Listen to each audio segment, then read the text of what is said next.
Kannada ಇಂಡಸ್ಟ್ರಿನಲ್ಲಿ Kannada film ನೋಡಲ್ಲ ಅಂತ.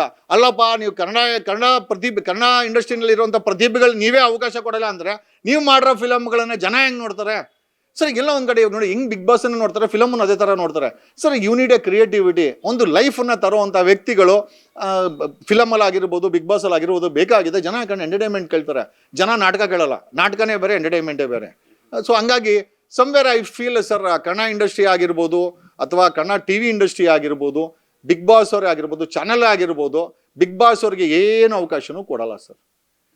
ಅದೇ ಹೇಳ್ತಾರ, ಖಾಲಿ ಅಂದ್ರೆ ಖಾಲಿ ಪಲಾವ್ ಇದ್ದಂಗೆ ಸರ್. ಅದರಲ್ಲಿ ನೀನು ಬೇಕಾದ್ರೆ ತಿನ್ಕೊಬೇಕಷ್ಟೆಲ್ಲ ಬಿಸಾಕರೆ ವೇಸ್ಟ್ ಆಗಿಬಿಡುತ್ತೆ. ಐ ಫೀಲ್ ಸಮ್ವೇರ್ ಈ ನಿಟ್ಟಿನಲ್ಲಿ ಯೋಚನೆ ಮಾಡಿದ್ರೆ, ಆರ್ಥಿಕ ನಿಟ್ಟಿನಲ್ಲಿ ಯೋಚನೆ ಮಾಡಿದ್ರೆ, ಅವಕಾಶದ ನಿಟ್ಟಿನಲ್ಲಿ ಯೋಚನೆ ಮಾಡೋದಾದ್ರೆ Kannada industry zero sir. Kannada industry Bigg Boss ಅವ್ರು ಯಾರಿಗೂ ಅವಕಾಶ ಕೊಡಲ್ಲ. ಮೋಸ್ಟ್ಲಿ ಅವರವರ ಮಾತಾಡ್ಕೊತಾರೆ ಅನ್ಸುತ್ತೆ, ಕೊಡಬೇಡಿ ಅಂತ. ಸೊ ನಾವ್ಯಾರೋ ಅವ್ರ ಮನೆ ಬಾಗಿಲಿಗೆ ಹೋಗಿ ಕೊಡಿ ಅಂತ ಕೇಳಿಲ್ಲ. ಬಟ್ ಆದರೂ 360 370 ಫಿಲಮ್ ಮಾಡೋ ಅಂಥ ಕನ್ನಡ ಇಂಡಸ್ಟ್ರಿಯವರು ಒಂದು 15 ಜನ ಏನೋ ಬಿಗ್ ಬಾಸ್ ಕಂಟೆಸ್ಟೆಂಟ್ಗಳಿಗೆ ಒಂದು ಸಣ್ಣ ಪಾತ್ರನೂ ಕೊಡೋ ನಿಟ್ಟಿನಲ್ಲಿ ವರ್ಕ್ ಮಾಡಲ್ಲ ಅಂತಂದರೆ ಸರ್, ಓಪನಿಂಗೇ ಕೊಟ್ಟಿಲ್ಲ ಅಂತಂದರೆ ಅದೇ ಹಳೆ ಸ್ಟಾರ್ಗಳು, ಅದೇ ಹಳೆ ಹೀರೋಗಳು, ಅದೇ ಹಳೆ ಹೀರೋಯಿನ್ಗಳು, ಆ ಹೀರೋಯಿನ್ಗಳು ಇಷ್ಟು ದಪ್ಪ ಆಗಿರ್ತಾರೆ, ಅವ್ರನ್ನೇ ಕರ್ಕೊಂಬಂದು ಮಾಡಿಸ್ತಾರೆ ಹೊರತು ನಮ್ಮ ಭವ್ಯ ಇಲ್ವಾ ಅಥವಾ ನಮ್ಮ ಐಶ್ವರ್ಯ ಇಲ್ವಾ ಅಥವಾ ಸಾಕಷ್ಟು ಜನ ಇದ್ದಾರೆ ಇಲ್ಲಿ. ಸೊ ಮಾಡಿಸ್ಬೋದಾಗಿದೆ. ಇನ್ಕ್ಲೂಡಿಂಗ್ ಇವನ್ ನಂದಿಲ್ ಮಟ್ಟಿಗೆ ಹಂಸನ್ಗೂ ಏನೋ ಒಂದು ಕೂಡ ಅವಕಾಶ ಸಿಕ್ಕಿದೆ ಅಂತ ನನಗಂತೂ ನಾನು ನೋಡಿಲ್ಲ ಸರ್.